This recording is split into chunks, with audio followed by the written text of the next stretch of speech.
Hello YouTube, Technofiend Hackanite here, and for the first time in a while, I have another t-shirt video. This one is without a montage, unfortunately, just because it's such a stupidly easy build. Literally all you even need is some fabric paint and a brush.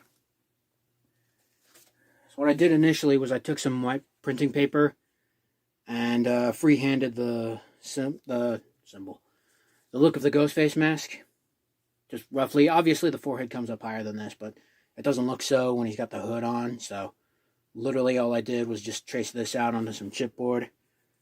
And presto, automatic stencil. And as a result, which you can see from the paint here, it's Tulip brand, I guess acrylic fabric paint. Mostly red, a little bit of white, black. Took it to a large white men's t-shirt. There you go. Now this was initially inspired by the look of the, what was it, Stab Marathon poster from Scream 4. It was outside. You can see what looks like Ghostface's face painted with blood. And I was initially inspired by that to make this. Imagine how cool this would be, you know, with my hair down. I've got the bowler on with some black suspenders, cargo pants, right? Maybe my cane, you know. I don't have a whole lot of white shirts anymore, like at all. The only other white t-shirt especially that I have would be the Bauhaus one, but I also made that one too, but don't get me wrong, I usually don't like to wear white that much, even though I think it looks really good on me.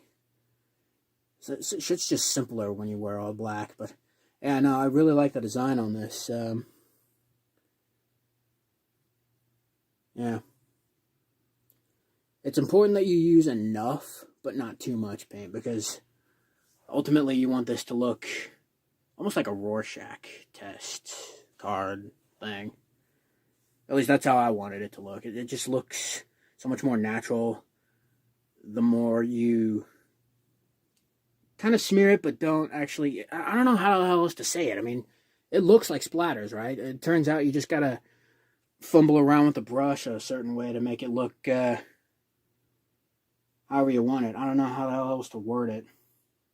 But even if you goof it up like I did in a couple of spots, you could just as easily smudge it a little more. It's just going to look better either way, even if you do goof it. Because, yeah, I did it once on the corner here, maybe twice in the corners of the cheeks here. And just blend that as much as you can, but not to the point where it looks pink, because I fell into that trap a couple of times. Wound up having to paint way too much around it. Not that, you know, I'm not happy with it. I mean, how could I not be?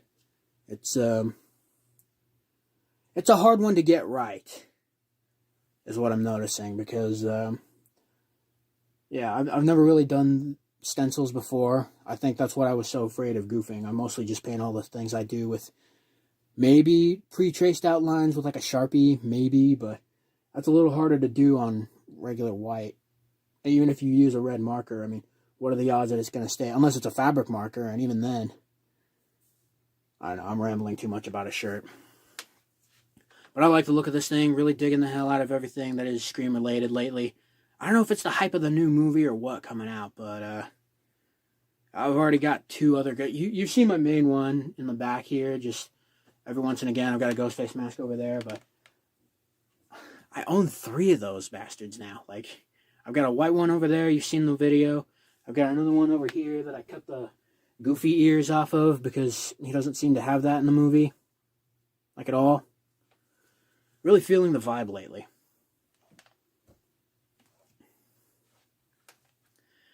Matter of fact, if I do open an Etsy store sometime, that'd be a fun little product to sell. Let me know if you'd be up for that. Or you could probably make one yourself. It's that stupidly easy. But if you like, please like. Feel free to share obscure little thoughts in the comments below, as well as to share the video itself. Subscribe if you wish to see more. Don't forget to hit the bell if you do. And as always, thank you so very much for watching. And I love you all.